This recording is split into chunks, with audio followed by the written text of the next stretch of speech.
I heard one time it was a really successful couple, Brian and Shannon Miles, and they talked about they worked with the family office because they'd done really well for themselves.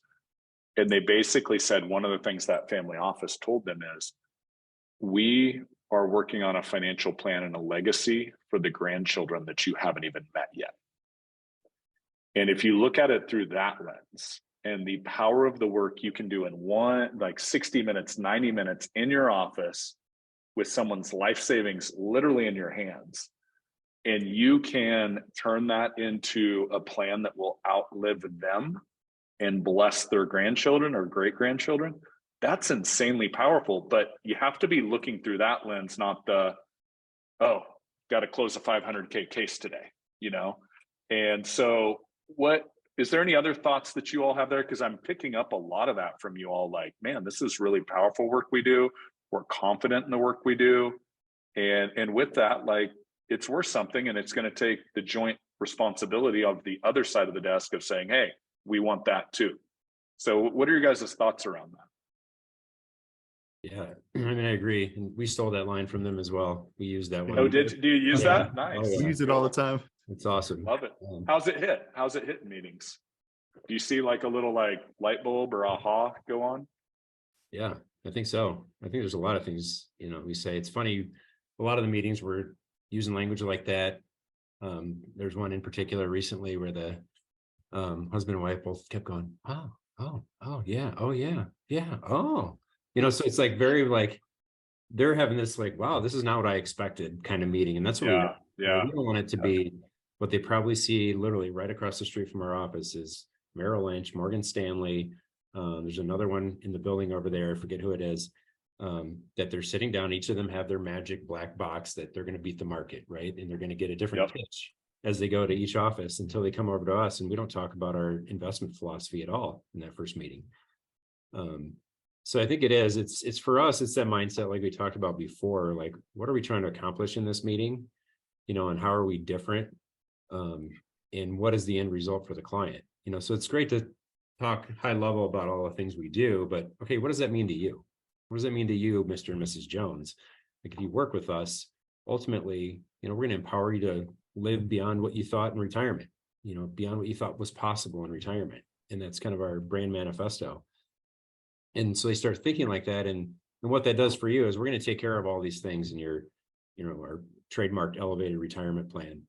We're going to take care of the taxes, the investments, the estate planning, make sure everything's coordinated, the insurance, and so that you can live your life. Like you worked for the last 40 years to save up. Now tell us about the things you want to do. Wouldn't it be great if you're on that beach in Mexico for 3 weeks, like you plan, and you don't have to worry about what the market's doing, what your portfolio is doing, should you be tax loss harvesting right now? Like, no, you just go and live, and we're here to take care of that. And to give them that clarity and confidence to know that, yeah, I don't have to worry about it. It's funny, this came up the other day, and I forget if it was a client meeting or where, but that's fine if somebody doesn't want to hire us because they'll have just an okay retirement. And Tim had this one recently where they just could not get over paying the fee to hire our team. And they said, you know what? Yeah, we might not live a great retirement. We'll be okay. You just want an okay retirement, managing everything on your own, which is fine, and that probably works out well because you'll die sooner. When you have all that stress of worrying about the investments, the taxes, the legacy planning, the insurance, the Medicare, the Social Security, you're probably going to die earlier because you're stressing out about all these things. So it'll be okay. You won't run out of money. Where with us, you'll probably live longer and enjoy it more. And it's kind of funny, but if you stop and think about it, stress shortens your life. And if you have a team that's taking care of all the things that stress you out, you're going to do a lot better. We're financial doctors. That's right. Just I feel the compliance and suitability breathing down my neck right now.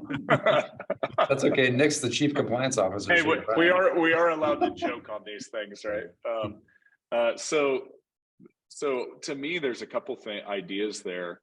It's more of a what's possible meeting. I know that's some language I've heard quite a bit. Is there's one thing to crunch numbers on a spreadsheet and say, here's my income plan, and here's Social Security, and then we can get another 15, 20K on top of that. It's another thing to say, hey, do you want to just dream about what's possible and start with the end in mind and say, hey, back to the beach?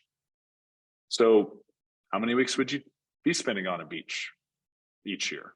Would it just be one trip? Could it be more trips? Like, what do you actually want? And then let's back into what it takes to get you there. And I feel like that's such a different conversation. You mentioned tax loss harvesting. Pat Quinn, who I know you all have had the pleasure of doing some training with, he does this exercise where he says, call up your brother and just go to this little, role play, and you're talking to your brother about something that's on your mind, and use the language that you would use when you talk with your brother.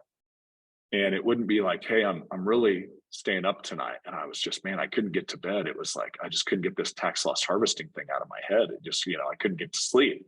But that's how financial advisors speak all the time, right? As opposed to, hey, I'm trying to figure out, are we going to be able to spend the 2 weeks on the beach with the grandkids? And that's really important to me. And I'm wondering, do we have enough? And like, it's really like kind of keeping me up at night, because that's really important to me.